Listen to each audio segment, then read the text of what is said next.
घर का बंटवारा। अरे विनोद, तूने हलवाई को सारा सामान तो दे दिया है ना? अक्षय की शादी में कोई कमी नहीं रहनी चाहिए। आखिर सबसे छोटा भाई है तुम सबका। हाँ माँ, आप चिंता मत करो, मैं पूरा ध्यान रखूंगा। मंगल बेटा, तूने तो कहा था कि फूल का ऑर्डर दे दिया है, यहाँ तो फूल पहुँचे ही नहीं। अब क्या बहू की विदाई के बाद फूल आएंगे? माँ, मैंने अभी बात की है फूल वाले से, वो रास्ते में ही है। आप किशोर भैया से क्यों नहीं कहती कुछ करने को? किशोर पहले ही मेरे बताए काम कर रहा है। पास के सभी रिश्तेदारों और मोहल्ले वालों को कार्ड वही तो देकर आया था। रिसेप्शन के लिए हॉल भी उसी ने बुक किया था। टेंट कुर्सी वालों को भी तो वही देख रहा है। पर कई मोहल्ले वाले तो हमारे भरे पूरे परिवार से जलते भी हैं।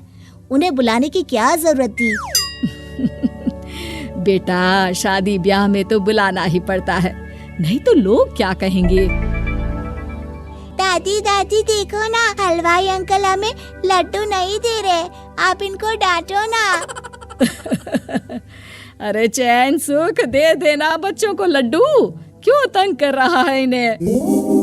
बीबी जी, मैं कहाँ मना कर रहा हूँ, लेकिन लड्डू बनते ही ये बच्चे उठा उठा कर खा लेते हैं। अरे मैं तो इन्हें थाल में रख के परोस भी नहीं पा रहा। भागो, अब कोल्ड ड्रिंक पीने चलते हैं। भागो भागो, अब कोल्ड ड्रिंक पीने चलते हैं। जैसे कि आप देख रहे हैं, आज इस घर के सबसे छोटे बेटे अक्षय की शादी है। घर में बहुत चहल पहल है। कुलभूषण की बीवी कमला को फुर्सत ही नहीं है कामों से, लेकिन कुलभूषण और घर के बाकी लोग कहाँ हैं? आइए देखते हैं।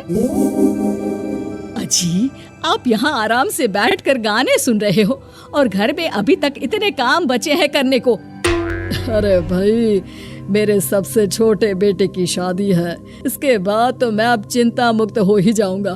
और फिर घर में तुम हो, बेटे बहुएं हैं, तुम लोगों के होते हुए मैं क्यों काम करूं?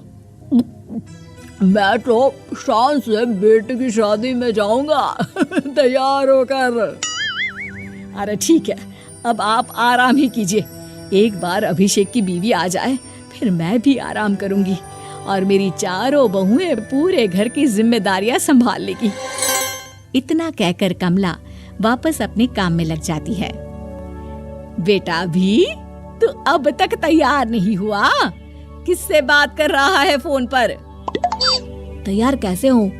सैलून जाने से तो आपने मना किया है, क्योंकि मुझे हल्दी लग चुकी है। भाभीयों को देखो, सुबह से पार्लर में है। अक्षय की शादी हो जाती है और नंदिता बहू बनकर घर आ जाती है, लेकिन इस घर की खुशियों को मानो किसी की नजर लग गई थी। नंदिता के आने के बाद आए दिन घर की शांति भंग होती रहती। अपने माँ बाप की इकलौती बेटी को इतने बड़े परिवार की जिम्मेदारियां कहाँ संभालनी थी। अभी देखो ना, मेरे हाथों की मेहंदी भी अभी नहीं उतरी है और तुम्हारी मम्मी ने मुझे घर के कामों में लगा दिया।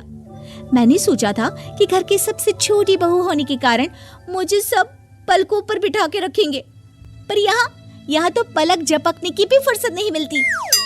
देखो नंदू, शादी के पहले ही मेरे घर वालों ने तुम्हें और तुम्हारे पेरेंट्स को बता दिया था कि मैं जॉइंट फैमिली में रहता हूँ, तो फिर अब ये शिकायत क्यों? और फिर तुमसे पहले मेरी भाभी भी तो आई थी शादी करके, उन्होंने तो कभी कुछ नहीं कहा। नंदिता तब तो चुप हो जाती है, लेकिन ऐसा बहुत दिनों तक नहीं चलता। अरे नंदिता, माँ बाबूजी की दवाई का टाइम हो गया है, उन्हें दवाई दे आओ और उसके बाद सबके लिए नाश्ता बना देना। पर भाभी, मैं तो अभी अपना फेवरेट सीरियल देख रही हूँ, प्लीज मेरी जगह आप कर लो ना ये काम। ठीक है, मैं तेरी जगह माँ बाबूजी को दवाई दे आती हूँ और नाश्ता बना लेती हूँ। तू मेरी जगह पूरे घर की डस्टिंग करके 5 बच्चों को स्कूल के लिए तैयार करके भेज देना और दोपहर का खाना बनाने के बाद कपड़े धोकर सुखा देना।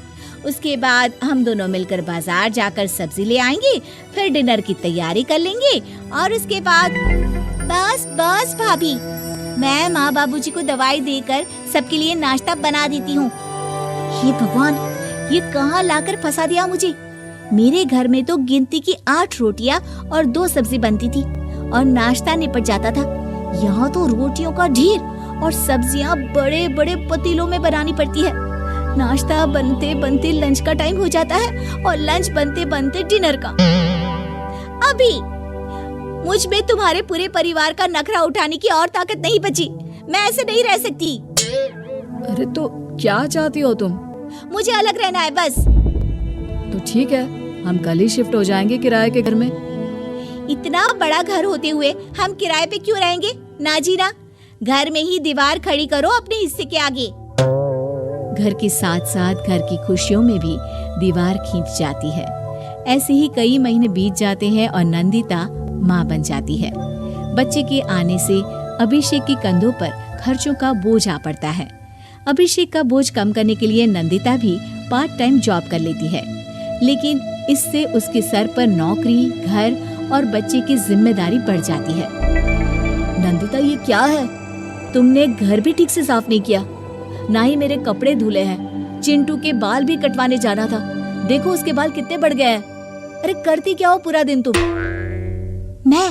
मैं करती क्या हूँ? तुम्हारा नाश्ता और लंच बनाने के बाद चिंटू को डे केयर सेंटर पर छोड़ कर आती हूँ, फिर खुद ऑफिस जाती हूँ। पूरा दिन काम करके आने के बाद बिना आराम किए बाजार से सब्जियाँ लेकर आती हूँ, घर आकर खाना बनाती हूँ, चिंटू को देखती हूँ और क्या करूँ मैं? तो किसने कहा था अपने सर पर इतने काम लेने को? मत जाओ ऑफिस। ऑफिस जाए बिना घर के खर्चे कहाँ से पूरे होंगे? चिंटू की डे केयर का खर्च, उसके लिए बेबी फूड का खर्च, प्रेस वाले का खर्च, ये सब तुम्हारी सैलरी से होता नहीं है। अगर परिवार से अलग नहीं होती तो इतनी मुसीबतें नहीं उठानी पड़ती तुम्हें परिवार के साथ मिलकर काम करने में दिक्कत थी, लेकिन काम तो अब भी बहुत है तुम्हारे सर पर। चिंटू को भी डे केयर भेजने की जरूरत नहीं पड़ती। उसको गोद में खिलाने के लिए दादा दादी और घर के सभी बड़े होते। उसके साथ खेलने के लिए उसके भाई बहन भी होते। मेरे तीनों बड़े भाइयों के बच्चे भी बड़े हुए हैं, लेकिन बिना महंगा बेबी फूड खाए, क्योंकि मेरी माँ और भाभियाँ बहुत अच्छे से जानती है कि बच्चे को क्या खिलाना चाहिए। बिजली के बिल जैसे खर्चे भी सब मिलकर बांट लेते थे। लेकिन तुम्हें तो सबसे अलग रहने में ही मजा आता है, तो अब शिकायत क्यों करती हो? बस करो अभिषेक, बस करो। मैं मानती हूँ कि मैं गलत थी। मेरे एक गलत फैसले ने हमें बिल्कुल अकेला कर दिया है सबसे। एक घर में होते हुए भी हम बाकी परिवार से अजनबियों की तरह रह रहे हैं। अभिषेक और नंदिता की सारी बातें घर के बाकी लोगों को सुनाई दे रही थी। तभी कमला बोल पड़ती है। अरे नंदिता बहू, किसने कहा कि तुम अकेले हो? तुम्हारा इतना भरा पूरा परिवार है ना तुम्हारे साथ। हम तो बस ये चाहते थे कि तुम अपनी गलती समझ जाओ। अगर हम तुम्हें समझाते तो शायद तुम ना समझती, लेकिन अपनी गलती का एहसास तुम्हें खुद हो गया है, तो अब तुम समझ चुकी हो परिवार में एक साथ रहने का मोल क्या होता है। मम्मी जी, मुझे माफ कर दीजिए, अब ऐसा दोबारा कभी नहीं होगा। अरे माफी बाद में, पहले मेरा पोता जरा मेरी गोद में तो दे, और तू जाकर सबके लिए चाय बना ला।